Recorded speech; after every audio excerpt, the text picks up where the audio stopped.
ಮಾತೆರೆಗ್ಲ ಸೊಲ್ಮೇಲೆ ಯಾನ ನಿಕ್ಲೇನ ಮೋಕೆದ ಪ್ರಿಯಾಂಕ ಸಂತೋಷ್ ವಿಷಯದಾದ ಅಂದು ಪನ್ನಡ ಉಂದುವೆ ಬರ್ಪಿನ ಜನವರಿ 17ಕ್ಕೆ ನಮ್ಮ ಉಡುಪಿದ ನಾಡ ಹಬ್ಬ ಉಡುಪಿ ಪರ್ಯಾಯ 2026 ನಡೆಪೆರಗೊಂಡು ಈ ದಿನ ನಮ್ಮ ತ್ರಿವೇಣಿ ಸರ್ಕಲ್ ಉಡುಪಿದ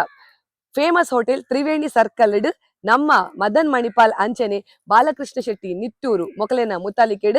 ಸಂಗೀತ ರಸಮಂಜರಿ ಪಂಡ ಲೈವ್ ಇನ್ಸ್ಟ್ರೂಮೆಂಟ್ ಆರ್ಕೆಸ್ಟ್ರಾ ಕಾರ್ಯಕ್ರಮ ನಡೆಪೆರಗೊಂಡು ಈ ಒಂಜಿ ಕಾರ್ಯಕ್ರಮ ಕೇವಲ ಸಂಗೀತ ಮ್ಯೂಸಿಕ್ ಅತ್ತಂದೆ ನಮ್ಮ ಕರಾವಳಿದ ಫೇಮಸ್ ಆರ್ಟಿಸ್ಟ್ ನಕ್ಲೆಡ ಮ್ಯಾಜಿಕ್ ಶೋ ಅಂಚನೆ ನಮ್ಮ ಕರಾವಳಿದ ಕಾಮಿಡಿ ಸ್ಟಾರ್ ನಕ್ಲೆನ ಸ್ಟ್ಯಾಂಡ್ ಅಪ್ ಕಾಮಿಡಿಲೆ ನಡೆಪೆರಗೊಂಡು ಈ ಮಾತ ಕಾರ್ಯಕ್ರಮಲ ರಾತ್ರಿ ಜನವರಿ 17 ದಾಂಡಿ ರಾತ್ರಿ 2 ಗಂಟೆಗೆ ಶುರು ಆಯ್ನ ಕಾಂಡೆ ಮುಟ್ಟ ನಡೆಪೆರಗೊಂಡು ಈ ಮಾತ ಕಾರ್ಯಕ್ರಮಗಳು ನಿಕ್ಲು ಬತ್ತದು ಎಂಕಲ್ನ ಒಂಜಿ ಟೀಮನ್ ಹರಸೋಡು ಅಂಚನೆ ಈ ಒಂಜಿ ಕಾರ್ಯಕ್ರಮ ಸಂಪೂರ್ಣ ಯಶಸ್ಸು ಮಲ್ತುಕೊಂಡು ಬಂದದ್ದು ಯಾನ ನಿಕ್ಲೆಡ ಭಿನ್ನಯ ಮಲ್ತೊಂದುಲೆ ಸೊಲ್ಮೇಲೆ